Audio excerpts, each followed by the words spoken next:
There'd be a lot of poop in my pants. I've seen a 6-foot alligator go swinging through the air and slam into a tree.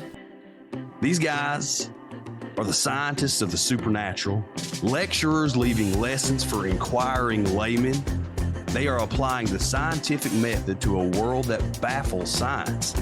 They are the cryptids of the corn. But who else has big black wings and red eyes? Batman. Oh, Mothman. Oh yeah, Mothman. A great white shark was stolen. Oh, someone stole a shark? I got stuff for you don't even know about. She's a witch. She turned me into a newt. Who knows? Anything could be possible. Anything could be possible. It's really big abduction vibes. Holy moly. It sounds like you were abducted. And it just stood up. I mean, it just like kept going and going. And she goes, what the?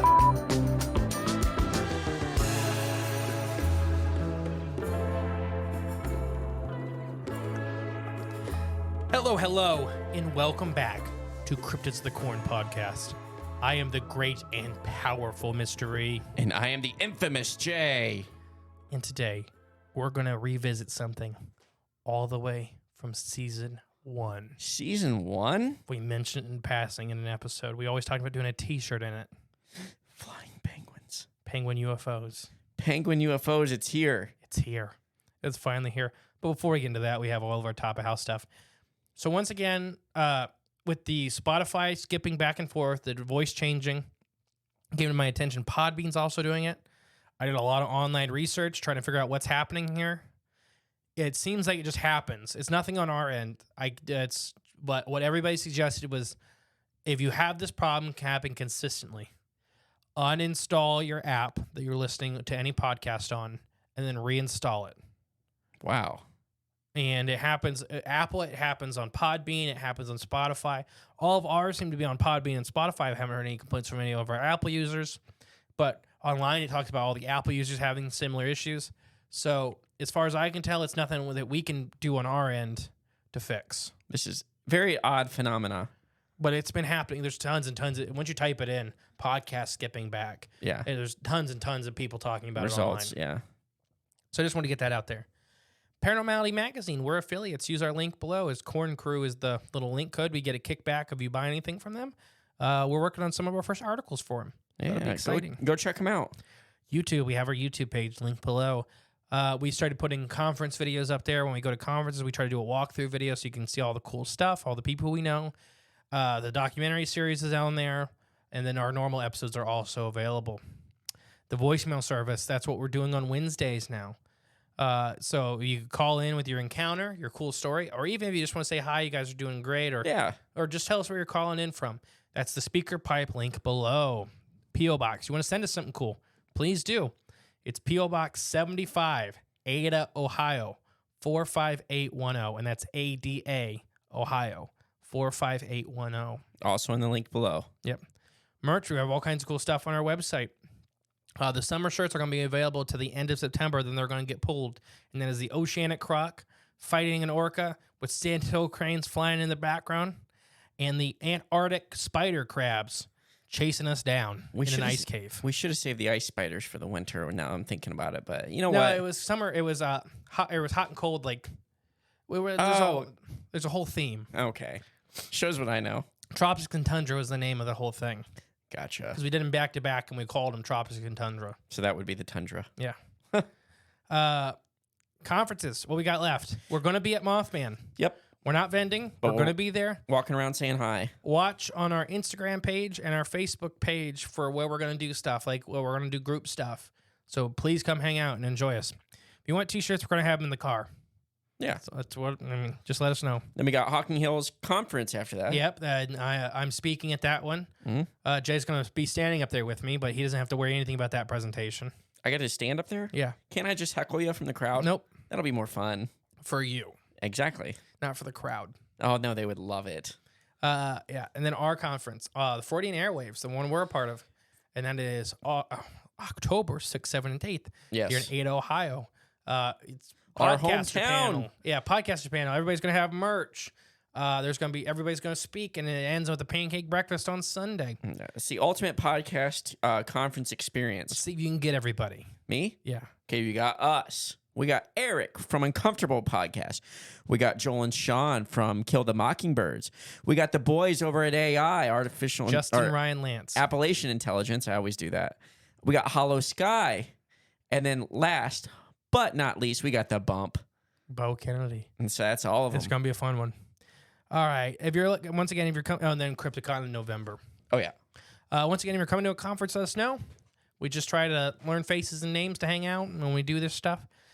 Kiss hands, shake babies, the if whole you're- works. If you're trying to contact us to speak at a conference or anything like that, email is the best way, and that's cryptidsthecornpodcast@gmail.com. Are you ready for some reviews? Yeah, let's get one. And after these next couple weeks, reviews and Patreon shout-outs will be moved to the Wednesday episodes. Oh, yeah. But we're bulk recording right now because it's Fair Week. Right. So I have to. So first one is from listener 12180600455. Oh, my gosh. Okay. Wish I knew how to leave a 5-star review on Spotify. You guys are so addictive. I re-listened to all of your episodes 3 times now. I hope to hear more high strangeness from Canada. We'll get you there, I promise. Thank you, user. 12180600455. Okay. Thank you, though. We really appreciate it. We do thank you, and we really appreciate you, user. 1, 2. I yeah, can't don't do it again, please. Okay. Derpetter, Shani Derpetter. I think that's what it is. And they have a very nice review for us. Every episode is like a fine champagne. Actually, I don't like champagne. I do. Okay, so every episode is like whatever beverage you guys enjoy, with added seasoned potatoes cooked in a manner that you most prefer. Oh, that's high praise. Yeah. So whiskey and seasoned potatoes. There we go. No do Patreon members a shout out because we're bulk recording. But remember, Patreon, we do 2 monthly hangouts. We do structured talks. We have all the Patreon exclusive merch and all this fun stuff. If you feel like you can support us on Patreon, we greatly appreciate it, but no pressure. Okay, now this word. The Tuscumbia? Is that what we said? Oh, Tuscumbia. Tuscumbia. The Tuscumbia space penguins. It's in Missouri, so. Missouri. Okay. Now, what do you think? Have you ever seen pictures of the space penguins? No. Should I Google it? No. Okay. Not till the end. Okay. What do you picture? A penguin and a UFO. Hmm. Like a circular disc with a penguin piloting it. Okay. In the winter of 1967, a very no-nonsense Missouri farmer had a run-in with a horde of strange, scurrying entities from outer space that one could only describe that kind of resembled green and yellow space penguins. Okay. Green and yellow? Mhm. Green Bay Packers? No, Oh. like Green Bay peppers. What? So, Missouri, on a bone-chilling morning in February 14, 1967, a 64-year-old farmer named Claude Edwards, such a Missouri farmer name, Claude. woke up to attend to his duties on his remote parcel of land near Tuscumbia, Missouri. As the sun rose low on the horizon, Edwards bundled up his face for the bitter day, never imagining he was about to be face to face with a completely unknown animal or creatures. Edwards was simply a simple, hardworking, salt of the earth kind of Midwesterner who had no time for any kind of foolishness regarding aliens, flying saucers, or anything of the like. So as his war boots trampled across the icy, rock-strewn slopes, he took him in from his home to his barn. Nothing could have shocked him more than what he was about to see that appeared to be a UFO sitting in his nearby field. Mm. So yeah, first, right off the bat, you got a guy, an older farmer, saw the earth, no nonsense guy, walks out. It's bitterly cold. It's Missouri in February in 1960s. Yeah, it sounds pretty cold. It's horrid.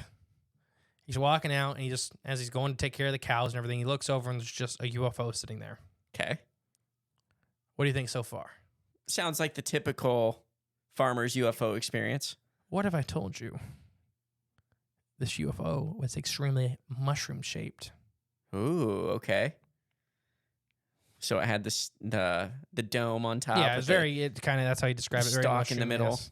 So Edwards stated that before he saw the unusual object, at first thing he noticed was that all of his cattle in the east field were grazing in the same direction. All facing it? Or what? Or they were all just looking the same way? They're all looking the same way. Okay. That's kind of odd. Intrigued, Edwards followed their stairs through the grove of trees and was astonished to see what he described as a massive grayish-green mushroom-like object, which was perched atop a circular tube one in the meadow adjacent to his barn. So he walks out and he sees all these cows. Like, they're all, like, looking one way. Right. He's like, that's odd. And he follows, like, all right, what's over there? What are they looking at? Oh, that's really odd. Yeah. So they were all kind of had it in their sights, so. Keep in mind, Delphos was out there. Delphos. Remember we did the Delphos episode on Patreon a while back, the Delphos UFO, Okay. which is another mushroom-shaped UFO Yeah. out in, I believe, Kansas. Okay. All right, so almost as if an autopilot, the farmer continued to his barn. So he just keeps walking to his barn. I was like, all right. His eyes never leaving the UFO, though. He sat down on a feed bucket, and he sat down the feed bucket he had been lifting and hunched out the door, hunched the door shut. With the barn secure, Edwards then turned back towards the particular odd object occupying his field, and that's when he saw something that he would never forget. What was it? A group of tiny, strange creatures hastily swarming beneath the object. Okay. Like his chickens, probably. Yeah. It's chickens. Yeah, it's just his chickens. Nothing weird. Edwards estimated that they were separate from the odd entities about 70 feet of land, 2 wire fences, and a smattering of cows. So he's about 70 feet from this thing. Okay. The gusty farmer, who was not pleased by the fact that his cows were being spooked or that his property had been trespassed on, even if he said trespassers happened to hail from another world. The farmer, no doubt fueled by a combination of curiosity and adrenaline, climbed the first gate and started walking directly towards the obscene alien interlopers. Okay, so he's just going to he approach sees them head on. 70 feet away, 2 fences and his field of cows. There's a mushroom-shaped UFO with all these tiny little green entities Swarming around the bottom. running around in circles. Yeah. Going nuts. And his first reaction is, let's walk towards it. Why are they on my property? Okay. That's his kind of gut reaction. Yeah. I got to shoo them. Yeah. As Edwards reached the second gate, the diminutive creatures began moving in an even more irregular fashion. Edwards would later describe that as a miniature monsters were approximately 3 feet in height and having a grayish-green complexion, much like that of their ship. Although, and once again, based on his drawings, it would seem that they were being eared on the greenish side a bit more. Okay. So they were a little bit more green than the ship, but they were still that kind of green-gray. Some people like draw these things or paint these things and they're like bright yellow. Okay. That's kind of not the true color they were. It was more greenish yeah, than more yellow. like green. Okay. Also, based upon Edward's sketches, it would seem that they were either beings with no hands or their arms having moved so swiftly that Edwards couldn't discern the shape of their appendages. So they had like wing-like arms, so very much like penguins. And so that's kind of the argument. If they had hands or anything like hands, or they were Just a flap. they were flapping their arms so fast, could Edwards not really see them? Yeah. These creatures are like going insane. Okay. Like a swarm of quail after you just raided their Took their eggs, yeah. Yeah, you took their eggs. Edwards also claimed that these aliens were either wearing goggles or had huge, wide-set black eyes. Okay. Ooh. So we have 3 foot tall, green, flappied armed, gigantic black-eyed or goggled creatures. So almost like little green aliens, but Very different shapes. just different. Yeah. They're very penguin-esque shaped. Okay. Everything about them, like if you just take a penguin body plan and then add all this stuff. Okay. Like an alien penguin hybrid. Yeah. Hmm. When we get to theories. They had some dark protuberances where their nose and mouth ought to be. Love that word. Protuberances? Yeah. It's one of my favorite Whether words. or not he believed these protuberances were a natural part of their physiology or featuring some kind of protective or possibly breathing apparatus is not clear. So some people, when they draw these things, they almost looks like they're wearing a gas mask. Okay. like literally like the old style because they got the big black like tube Right. eyes, Yeah. and this big protuberance. Or some people think it's natural, just some anatomy they have. Yeah. It's just odd to us, but you know, there's animals from this earth that have very odd anatomy to Oh, us. for sure. Like a tapir. Oh gosh, yeah. So although the connection may be tentative at best, when hearing a description of the Tuscumbia aliens, it is difficult to not have to invoke of memories of the encounter reported by a pair of Finnish lumberjacks in 1971. So this alleged alien life form that they ran into on its winter day near Tunguska was a small, almost lighter than air creature, which had come to known as the Kimelu humanoid. This being was said to be clad with a green-colored protective suit, similar to the creatures that Edwards had bore witness to. That is assuming, of course, that the creatures, that the thing that Edwards saw were wearing anything at all. We just don't know. Interesting. So he's seeing this stuff, and he's not doing. Did he actually get closer to like approach any of them, or What would you do? I wouldn't. I would have my gun ready. Just, man, so violent. Well, I'm just if something looked this freaky, I'd probably just try to take one of them out and see if the rest would leave. So, Edwards watched in wonder as these bizarre creatures buzzed back and forth directly beneath their odd device, arms swinging frantically at each side. He would later claim that their invaders resembled little green penguins with no visible necks. Edwards also stated that he could not clearly discern what manner of locomotion they were employing in their lower extremities. Basically, they're just kind of moving so quick you can't really tell what's like if they have legs, if they're walking, if they're hovering. Like, you can't tell. There's a whole bunch of them. They're just going nuts. And if they resemble penguins, like you can see penguins' feet, but not really. You can't see them walking. They're just kind of waddling back and forth. Yeah. So, where was I? At this point, Edwards, like any prime human defending his property minus a weapon, picked up a pair of bulky rocks and approached what at this point he was convinced was a UFO. In fact, Edwards would later state that his intentions were to use the rock to throw at the device and puncture a hole in its side in order to prevent it from taking off. Oh no, I can only imagine what's about to happen. He immediately went to be like, I'm catching these things. Yeah. He didn't want to hit the penguins with a rock. No. He wanted to make sure the UFO couldn't take off. Want to make sure they couldn't leave. So this UFO is like, it's big, but not huge. It's not like the giant, like Walmart-sized ones you hear, like Right, Travis Walton. Yeah. So the farmer got about 15 feet from the mushroom with the energetic entities. He was abruptly stopped by some sort of force field. Edwards claimed that he could neither see nor tangibly feel it, but that the pressure of the invisible barrier emitted was unmistakable. So according to him, here's his exact words. Okay. I thought I was going to go right up to it. I got up there, and there it was. I just walked up against a wall. But he said he couldn't, like, feel it. It was very odd. Right. He couldn't physically, touch it, but it was... But he couldn't go past it. Through it, yeah. He felt the energy change or something. Mm-hmm. What's your thoughts so far? I'm trying to think here about how I feel about this, because I don't know if it's just... I mean, so far, I'm curious to see where it goes, but... I'm trying to discern whether or not this is a true, full-on account or if it's all 100% just phooey made-up stuff. Can't decide yet. I'm not going to give you my opinion because it may definitely sway how you view this. All right. But either way, it's pretty interesting when it comes to... Or not interesting, similar to other stories we've heard, but nothing... There's some big differences. Yeah, this one's definitely got its own unique take. But I want to see, I'm definitely curious to see where this rock ends up that he's about to throw. It was then that Edwards, who would eventually sketch the domed vessel, got his first good look at the soundless, glittering vessel. He would later describe it as it had a very metallic surface of a vehicle, as being very smooth and seamless, even going as far as to compare it to shiny silk. Ooh. He estimated that its curved top of the craft was about 15 or 18 feet diameter and was nearly 8 feet tall at its apex, so the actual dome top was 8 feet tall and 18 feet wide.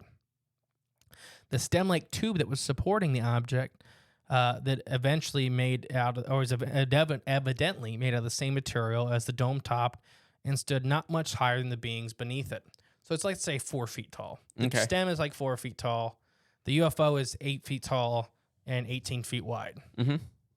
So altogether, this thing's probably is at 12 feet tall and 18 feet wide. I'm trying to think what this reminded Not me of. huge. No, it's not. It's reminding me of something, and I can't put my finger on it right now. Oh, The craft itself. the craft itself, it's almost like you said. It's almost like silk. It's like stretched silk. Yeah. It doesn't seem to be a metal, but it's very shiny like metal. Yeah.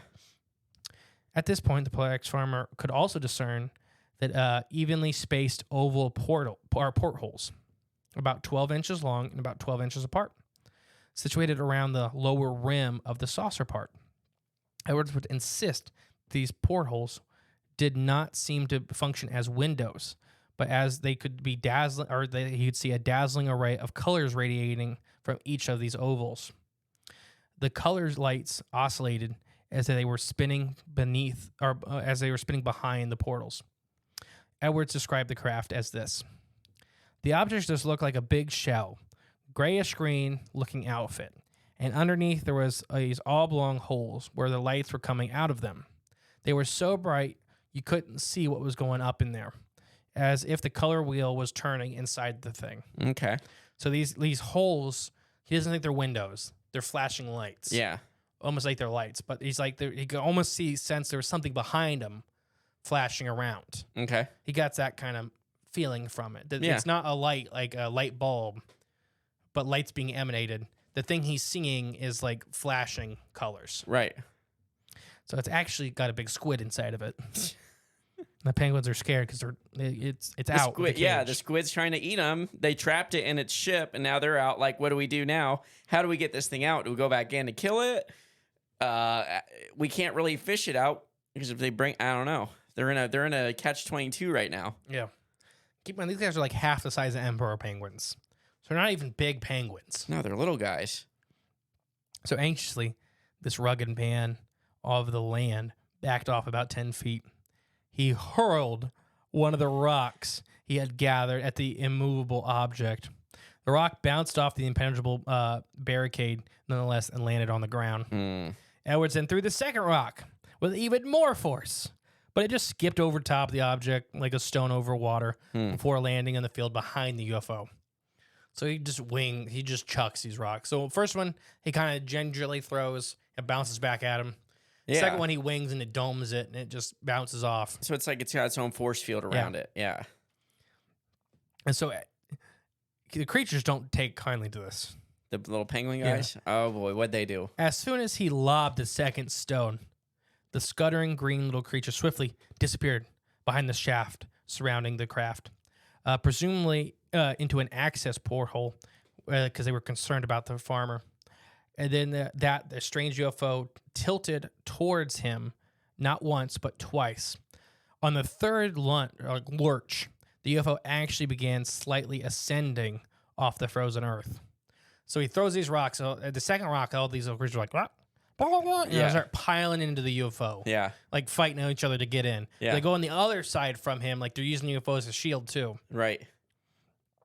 So, according to Edwards, the flying mushroom soared skyward at tremendous speed before it leveled off and began heading towards St. Elizabeth, which is located northwest of Tuscumbia. The vehicle vanished within moments of leaving behind a puzzled Edwards and a pasture full of bewildered bovine. Edwards later encapsulated his fantastic encounter of the UFO to UFO investigator Ted Phillips, and here's what he said. The whole thing took over 5 minutes, maybe 10. I would have never seen anything like it. It looked like it was shiny silk or something. I couldn't tell. I was going to tell, though, if I could hit it with one of these rocks. One detail would have seemed to add a stroke of validity to this really bizarre encounter was the fact that Edwards was a seasoned man of the land who stood to gain very little except the ridicule of his peers. By admitting to this potential harrowing event, in fact, when Phillips was introduced to Edwards through his brother, the farmer refused to utter a word about the incident until the young researcher pledged that he would protect the farmer's anonymity. When he did this, until Edward's death. Basically, he said, "Don't tell anybody my name until I'm dead." Yeah. Phillips described his first encounter with Edwards. When I arrived at the farm, we visited for several minutes, gaining confidence that I wouldn't reveal his name or location until his death. He didn't like talking about the sighting at first, but became more comfortable as we discussed the weather and farming. I asked him to relive his events in real time, and we began on his front porch, facing the large barn of the landing area. The fact is that the farmer never tried to squeeze an ounce of publicity out of it. He never made a penny of profit. For this very strange Valentine's Day experience, he had led many investigators to conclude that there would be no motivation for him to prank on this part or on Edwards' part. In fact, or in further support of Edwards' claims of an uncannily trace evidence left behind the field where the UFO landed. Phillips arrived to interview Edwards not long after the event in question, was able to photograph the effects the UFO left on the field, including a spot where it had supported the tube on the soil. Phillips explained, "When I arrived on the site, the traces were still quite visible. There was 1 meter diameter impression that was slightly irregular circle where the shaft had rested. The soil was extremely dehydrated, inconsistent with the surrounding soil." Keep that fact in mind because we're going to talk about Delphos. What, that I was dehydrated? Yeah. Okay. Remember, Delphos soil became hydrophobic. Yes. I would prefer, or I would be the last encounter, or this would be the last encounter Edwards ever reported, this witness in particular, space penguins and their mushroom-shaped UFO. But I'd like to say that it stepped out of the modest home at the crack of dawn to begin his work that every morning. He never did it without looking in that field with apprehension and perhaps just a bit of anticipation. So he's kind of hoping it would happen again or something? That's what he got, this interviewer kind of got off him. Yeah. That he was just maybe wanted to see it one more time, just to be like, okay, I'm not crazy. Yeah. So that's the whole story. That is a wild one. So we'll go back through it. I just kind of read through it. So this is like mixing cryptids and This is everything. aliens. And Interdimensional. yeah. The UFO Mushrooms. went up in the sky, but never really left. Okay. Like, it just kind of kept going over the horizon. It didn't go out into space. Space, yeah. The way he was describing inside was very portal-like. These flashing, like, liquidy colors, like, flashing around. Like, they were using this device to transport dimensions. Yeah. The only reason they got up in the air because he was hucking rocks at him. Right. Yeah. It's like they got to move on somehow. Yeah. Yeah. Like, oh, I really think they sounded like Muppets. In my head, the sounds, he never described the sounds. The sounds they made it sound like Muppets in my head. You know what these kind of remind me of too?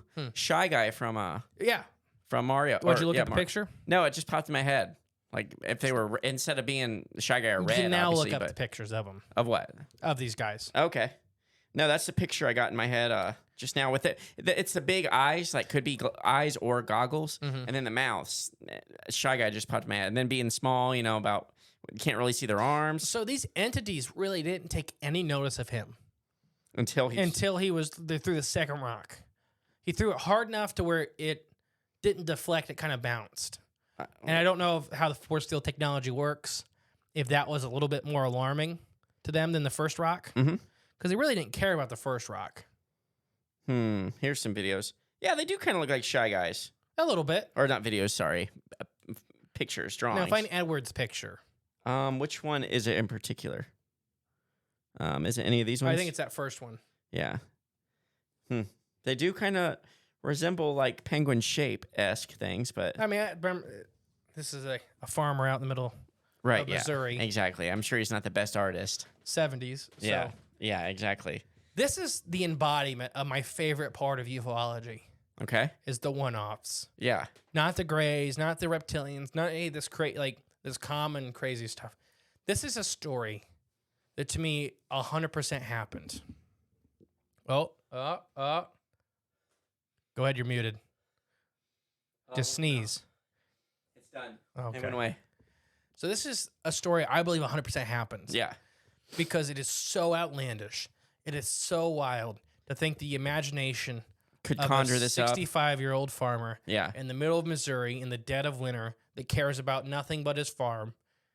Imagine this. See, now, yes, I would, if the farmer did tell a story and the journalist, whatever, recounted it, exactly how it was, I do believe it would be real. The only way I wouldn't think it would be real is if whoever wrote the story, what if they just made up the farmer and the whole situation? So his brother came out about it. His brother's the one that connected him to the UFO researcher. Oh. So his brother was still alive after his death. Okay. And went and talked about it. Okay. Yeah, my brother's seen this. Like, yeah. Okay. Because his brother was the whole reason. Because he told a couple members of his family and stuff Right. like that. And his brother's like, you got to tell somebody. And he's So- like, no. It does have some credence then Yeah, to no, it. this is in my opinion, a very credible story. Yeah. The whole way down. The UFOologist, I haven't looked into him much to see if there's any weird stuff in his past or anything like that. Uh-huh. But I do know the guy's brother, the original guy that connected him and the UFOologist, Yes. did come out forward. His kids talked about it and stuff like that. He's like, yeah, like Dad wouldn't talk about this. Yeah. Like every once in a great while, if you pestered him enough, he would tell you what happened. Yeah. A little, But- little snippet. But he would never do it. And I just, yeah. So it's a very interesting story. So what do you think about the creature's shape? This is unique. We haven't got one like this before yet that I'm aware of. No, it's a very unique story the whole way down. Because I'm trying to link it to any other creature we've talked about, but like I said, the only thing I think of is Shy Guy. I can think of, what did I say earlier? Something, I can't remember what I was thinking. Maybe I said it or was just thinking in my head, but the penguins, the little space penguins, they're an advanced race of penguins from South Pole that were bullied for so long about not having flight from the other birds that they showed them up by hooking up with the mushrooms who've also been bullied for so long, under the ice, the Antarctic mushrooms that just get all the hate because people say they don't exist. They teamed up and they're like, we'll show you, world. They combined their powers together. The mushrooms integrated themselves into the penguin DNA to turn them all green and radioactive looking, and they infected their brains. They helped them conjure up to build this organic craft. Maybe the mushrooms just grew the craft. And when they mixed it with the penguin DNA, it created flight travel out of just spite. Out of spite. Spite flight. So it was a spite flight vehicle. And they landed in Missouri, just because it was cold winter. They could travel in winter because they're used to the cold. Duh. It all makes sense. Mushroom lands, picking up nutrients. They're stomping around the ground to draw up nutrients so the mushroom can absorb it, They're running around the ground to get the frozen, to rejuvenate the worms that are under the earth frozen, All makes sense. So the mushrooms can then eat it and consume. They can get a little snack themselves and they take off for the next spot. Figured it out. All right. So everybody, that was Jay's theory from season 1. I don't even know how we got to that in season 1. Something about penguins being hated on because they couldn't fly. It was very convoluted. Very convoluted. That was the start of it. Yeah. So most UFOs are penguin piloted for all you listeners out there. So yeah, he walked. So the cows. Let's really go through this story. All right. So he sees this UFO, and instinctually just kind of goes to his barn. Right. He's like, I just gotta. And then he gets to the barn, and then he kind of sits down and relaxes for a second and looks out the window. But these cows are all watching this thing. Mm-hmm. They don't seem scared. They seem bothered, like how he kind of describes them. Like they're spooked, Right. but they're not like taking off from it. They're more They're just watching it. Yeah. And the small child size entities. It never says a number. Some of the drawings have 3. Some of the drawings have like 20 of them. I pictured like 10 Okay. because there was enough of them that there was like, yeah, they were going nuts underneath the thing. Right. Yeah. So he just sees the cows. Like, how long were they out there for all the cows in the pasture to kind of walk over to the hill and be Witness staring them. out there? Yeah. They are out there all night, making this crazy light show. Yeah. It's winter. He's not going out to investigate nothing. Or they could have just landed or something. Mm-hmm. So the next thing is he walks up to it, and they really don't seem to be all that bothered by him. So we haven't dove into this side of ufology very much yet. This is a lot of stuff we have kind of coming up is going into more of these encounters, to where there's a lot of these weird little creatures that are seen coming out of UFOs, and not this type particularly, but other weird little entities from around the world that don't seem to care about people for a minute. Like they're doing their own thing Right. until people kind of butt in. And Then it's a problem. but they didn't do anything. So this guy picks up these 2 gigantic rocks. The first one he hucks kind of straight in front of him, very gingerly, and bounces off the shield. Yeah. and they don't care. The second rock he aims towards the top, and he beams it, and the rock goes flying. Yeah, and it said the minute he threw it, they were all like, huh? Yeah, once it hit the dome, Yeah. they freaked out. And then they all started piling back into this thing, like fighting hand over fist to get back in this thing. Yeah. Doesn't scream super intelligent to me. Maybe more hive mindy or something. I don't know. I know it doesn't like hive mindy would be like organized. Okay. It seems like almost like kids, like getting scared on the field trip trying to run back in the bus. Scared on the field trip running back in the bus for safety. I hope I'd never witness that. I hope that never happens to any It kids. happened to us. You got scared and had to run back on the bus? Oh, gosh. Guy was yelling at us. Oh, my. That's, you see, it is scary. I don't know. Farmer with a rock. Oh, okay. Gotcha. So you were the Penguins. That's what you're saying. Yeah. No, the guy did yell at us on a field trip. Oh, okay. And the teacher told us to get back in the bus, and we all like panicked. We lost the one kid at the Washington, D.C. Zoo that could barely speak English in our class. That's horrible. They were like, hey, where's Jacob? Everyone looked around. Bad. So, before they start piling in, he notices these lights or these orbs or portals. Like, he uses the word portal or porthole kind of interchangeably. Okay. But he's like, they're not windows and they're Right. not lights. It's very much that there's like a liquid inside of them almost. A color changing, flashing light liquid. Okay. Very hard for him to explain, for us to understand. And he feels like there's something moving in the craft behind these observable things. Okay.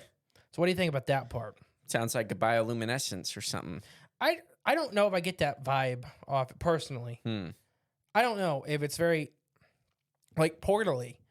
This device or this shape, this creature, this mushroom thing is housing up interdimensional portal. And that's what he's witnessing. And they're kind of, I don't know if they're waiting for it to be ready until, obviously they get scared. Yeah. And like, because they always seem to be in a panic. Yeah. Like these creatures, the second he sees them, they're running around in big circles. They're waving their arms around. They're running so fast you can't see their feet. Yeah. Like seem like they're in trouble. They're in distress. They're not supposed to be here. Right. They really don't care about the cows or him until he starts hucking rocks at them. And so they make themselves a threat. Yeah. Yeah. Yeah. So, they pile in the craft and it like leans at him once. And then it leans at him twice. And on the third lean, it kind of gets up in the air and kind of goes off towards town.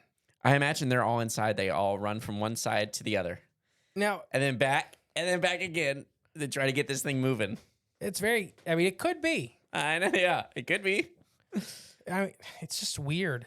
And maybe a very primitive UFO. Maybe that's why. Maybe it wrecked. Like they landed, they needed fuel or something. And I don't know. Maybe they're all panicking because maybe they weren't panicking. Maybe they were just doing something to like recharge the battery.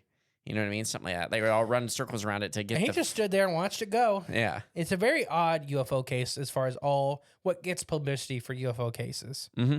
And these are my more favorite ones.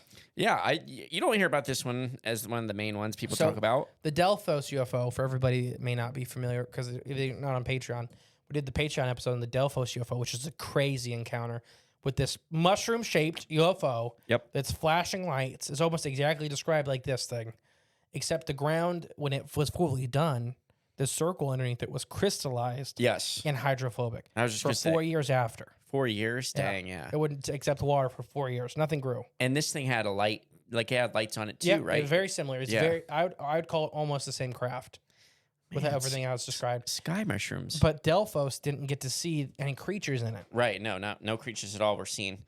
I wonder. But Delphos got to sit there, and he never approached it very closely. Didn't huck rocks at it. So what if it, like you were saying earlier about the fuel process? It's literally sucking nutrients or some chemical out of the ground to propel itself.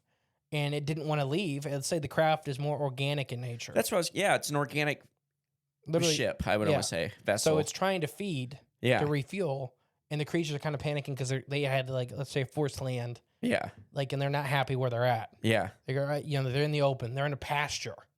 They're not in a good spot for refueling. And then they were so panicked they didn't notice the guy walk up. And the guy starts tugging rocks like, oh crap, like we're caught. Yeah, and they're piling back in. Yeah. And it's not the UFO itself is a creature.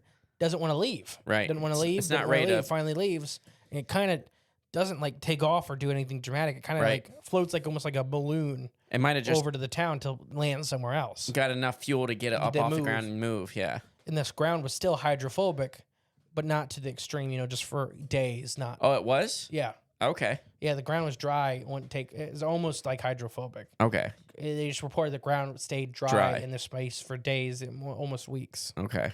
So not to the level to where there's a crystal left over, Right. but it may not have had full time to feed. Exactly. Yeah. Or suck whatever nutrients Yeah. out. Yeah. Whatever it was getting. Interesting. What do you think about the creatures' biology themselves? What as far as being like, Do you think they're in suits? Do you think that's their skin? I'd say it's just whatever they are. I got that vibe too. Yeah. And some people draw them as like the later ones you see, they have like a gas mask nose Yeah. and But all that's that. attributed. That's people later on drawing, their own depictions off us. Right. His drawing looks kind of like that, but very much more organic in Yeah. nature. Very much like it's the being itself. That's what I would say it is. I don't think they're wearing glasses or, or And then how about the suits. Finnish entity? The what? The Finnish one, The finish. the from Finland. Oh, okay. They had that entity that the two guys seen in itself that kind of looked like it. Very Very similar described. I was going to say, you think they're related somehow or I think what? they may be the same entities. Okay. Could be. It's hard telling, though. Now, what do you think about this encounter? Top to bottom, tell me. Like, if I think it's real or not? All of it. I do think it's real. I think it's quite fascinating. It paints a little picture, or it's just another piece of the puzzle, the UFO puzzle. What actually is going on above us. But I think it's just another one of those, whatever the UFO phenomena is, it's not all one thing. It's not all responsible for one, cause, creating them all. Like we talked about the organic stuff, actual aliens, U.S. military craft, or just crafts in general created here by humans that are secret. Or what if it is just organic crafts and or creatures like in a symbiotic relationship? Or what if it is an actual fungus and those little creatures that came out, like you talked about, being like their arms, their tendrils or something. Their fruiting bodies. Yeah, their fruiting bodies. What if it's just that coming out and that's what's actually feeding on the ground below it? That's just, what if it's all part of the same thing? I mean, he said it was all like scrambling to get back in. What if it was just retracting them all back in, kind of at the same time? So it looked like they were all trying to jam into it at the same time when it was really just, it's all one thing connected together. And it's just being pulled back in to its center, whatever you call it, on a mushroom, a stamen or something, right? Not stamen, stalk. Yeah, just the center stalk. And it's just drawing everything right back in it. And, getting ready to take back off. It could be something like that. I don't know. It's just, when it comes to the alien topic in general, UFOs in general, I don't think it's one thing. And, I didn't even mention as far as being it could be same thing, but from a different dimension, bleeding through and getting stuck here, or that has the ability to go back and forth between. It could be that too. So, would you call these aliens in the traditional sense? Or do you think these are interdimensional? Or do you think they're demons? Like we think about the Greys and the reptilians. I don't think they're demons in this case. But I do think it could be I don't know. It could be a demon. I don't know. I want to hope it's not a demon, but it's just, I think it could be just an interdimensional creature, or it could just be like an atmospheric creature that we don't know, that are extremely, extremely rare. We just don't know about. And they come down here to recharge and refuel or something. I don't think this is an atmospheric creature. Okay. I do believe this account. Yes. I do think this actually happened in pretty much the way it is stated. I think that this is, and I said this on another episode we already recorded, that this is some of the best evidence to true alien life as in the definition of alien. Mm-hmm. True extraterrestrials. Okay. It has the best chance in my head because they don't fit our biology. There are parts of them that look mechanical from our outside looking in. Mm-hmm. Their science, if it is a ship, makes no sense. Right. This is really what I think is the definition of what would be true, like meeting true extraterrestrials. They're, I guess you could call them humanoid. They have a head, as far as we can tell, arms, and and maybe legs, As far as we can tell, all of that, yeah. but not really. Like they don't have a mouth, ears, eyes. Like as far as we can tell, those things he thought were eyes or lenses. Or- he has yeah. no idea what those organs or things are for. Right. Same with the mouth thing. You know, it's just because it's where it would be if it was on our body. Mhm. Doesn't mean that's anything remotely what it is. Exactly. They may not have sensory organs like us, is why they didn't notice him in the herd of cows watching them, Right. because they don't see in that kind of way. You know, they may have heat receptors, or they may, maybe all kinds of things. So this is one of these rare encounters where I think it could be true extraterrestrials. I also go on the interdimensional thing. Mhm. That these are not supposed to be here. These are interdimensional hopping. They have a fuel problem. They have some kind of malfunction. And that's why they're freaking out. I can't believe you didn't say it. Huh. They're all mushrooms. They're all mushrooms. I don't even think these ones are all mushrooms. I think that I do think the craft is probably in some way, shape, or form alive. Did you hear that out there, people? Did you hear what words just came out of his mouth? I don't believe all these are all mushrooms. I guess in the grand scheme of things, they are all mushrooms. Okay, yeah, I'm just gonna mess But, with you. I thought in no. this particular case it'd be a slam dunk. That's like, why I did it. mushroom. 'Cause you think, like, I try to flip your perceived notions on their head, because you have just as many as everybody else and you pretend like you don't. No, I'm a blank canvas up there. Mm-hmm. I'm actually like on this. I don't know. Never mind. Issues. How's your foot taste? My foot? You still stuck it, like, because you're sticking your foot in your mouth? Oh, it tastes great. Sweet. Good. But no, I do think that there is the chance of the interdimensional entities. I do think the ship is alive in some way, shape, or form. Yeah, I agree too with that. I don't think the ship in this case, I don't think the ship is a conscious entity, more like a grown ship.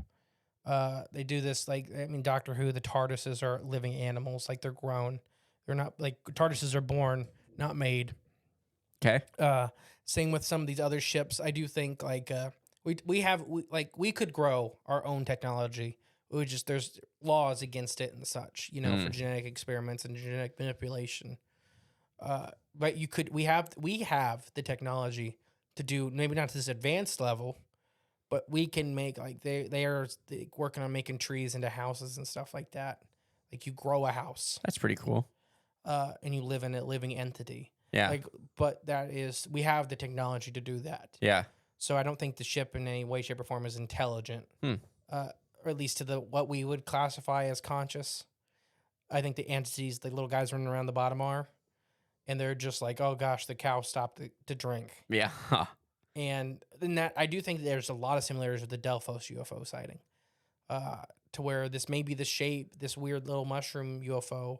We talk about mushroom UFOs on it, but those are mostly shaped like big, like almost oyster shells. Okay. The ones we talk about are from the upper atmosphere. They're much more streamlined. They're not. They probably are fungus in nature. This is shaped like a mushroom you see in your yard. Mm-hmm. Very different than what we're talking about that lives in our upper atmosphere. Mm-hmm. And that's a little confusing. Yeah. This is not aerodynamic. I think that the animals that we have living in the upper atmosphere are aerodynamic because they're high-speed flyers. This could be like the hot air balloon version, though. It could be. Like just the transporter. I'm just saying what I think. Yeah. And then I do think the swishing lights and stuff like that may have been the feeding thing. Like they're not supposed to be inside during its refueling process. It might digest them by accident. That, or it's just moving stuff around, or it's whatever, we're talking about theoretical technologies that we can't even comprehend, to where this stuff is pulling nutrients out. Right. And that's why they're panicking. They're freaking out. Because they're like, oh, we're going to get put in a zoo here on Earth. I still think they're part of it. They're part of the ship. It's all one and the same one creature. And that's fine. That's why I don't think they were panicking. I think it was just doing its feeding, and it appeared that way. I don't know.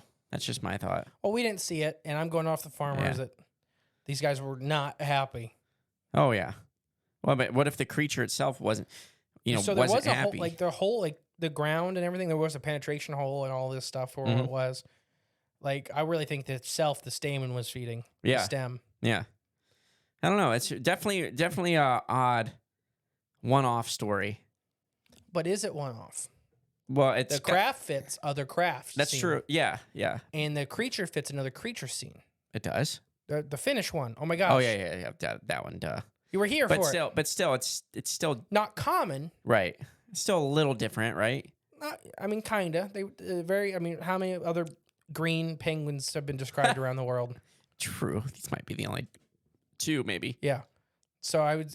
Yeah. All right, I'll give you that one. Similar enough. I'm just trying to think of where else to go with this. Do you have any other thoughts about this whole thing? I think this could be true extraterrestrial life, as far as what we talked about on Cryptids and Coffee this morning, is that all these infrared videos of what looks like ships Coming in. skimming the Earth's upper atmosphere. They slow down for a second, skim, and bounce off and keep going, like going back into light speed or whatever they're doing. Yeah. And I wonder if this is them, that they are using like orbits to hop through the universe, and every once in a while they got to refuel. You just And need fuel in This general. one yeah. happened to be on a habited planet, and they were not happy about it. Could be. Very well could be. And then the interdimensional thing is a very cool thing. Because interdimensional animals, they don't. So I like because these guys don't fit our biology, and Yeah. their technology doesn't fit our technology. Exactly, yeah. It's very organic technology. When you go on like, and Greys have some stuff kind of like that, where the ships seem like they're like alive or partially like organically made, but like a lot of the technologies you recognize ish. Like you recognize hand tools, you recognize, you can understand windows, the function of it. doors. Yeah, yeah. Like this doesn't have anything of that. No, very organic or very just, I don't know. It's different. Yeah. Anything else? It's like a different technological biosphere. There we go. Well, I hope you guys have enjoyed the Tuscumbia space penguins. Tuscumbia space penguins. I've been the great and powerful Mr. E. And I've been the infamous Jay. And we'll catch you next week with more fun, fascinating, amazing stuff. Bye. Thank you for listening to Crypts of the Corn podcast. Please share with a friend you think would like us. It's the best way to help our show grow. Leave a comment, rate us, a 5-star review, and remember, there is always extra content on Patreon/cryptsofthecorn.com. And don't forget, stay magical.